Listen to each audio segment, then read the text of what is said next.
Once upon a time, there was a boy called Joseph.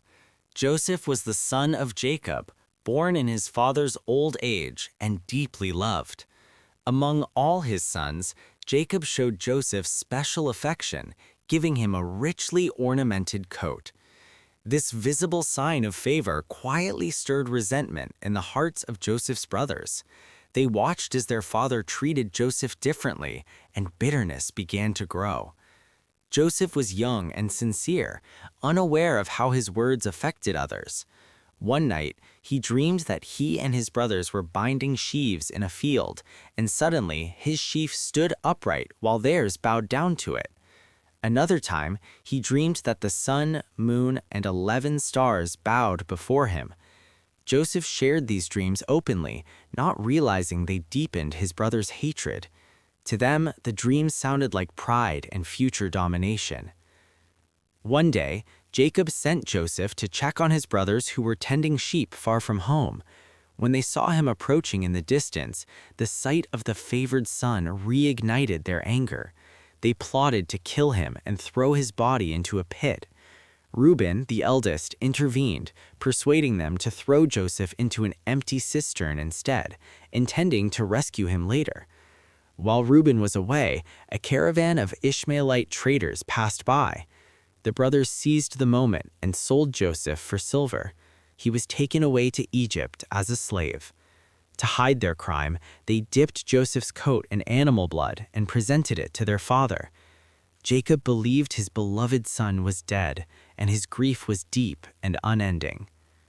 In Egypt, Joseph was sold to Potiphar, an officer of Pharaoh. Despite his suffering, Joseph remained faithful and diligent. Everything he touched prospered, and soon Potiphar placed him in charge of his entire household.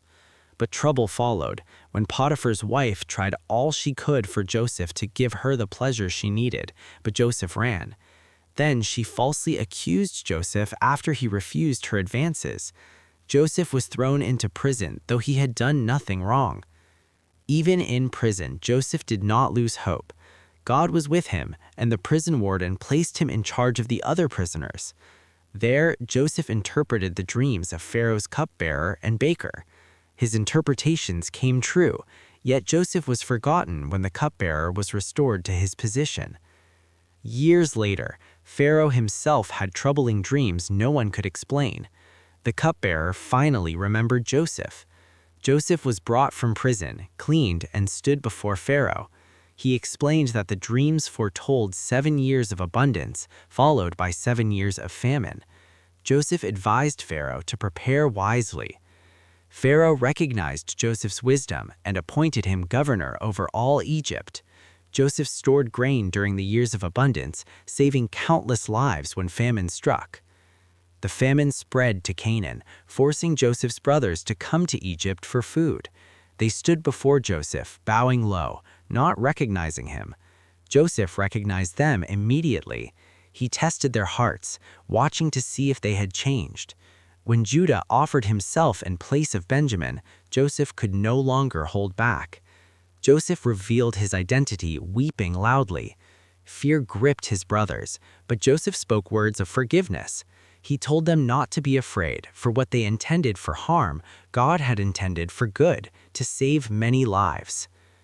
Joseph reunited with his father, and the family settled in Egypt. Through betrayal, suffering, patience, and forgiveness, God's purpose was fulfilled. Joseph's story became a testament that even in the darkest moments, divine plans continue to unfold. Please like and subscribe for more Bible stories. Thank you.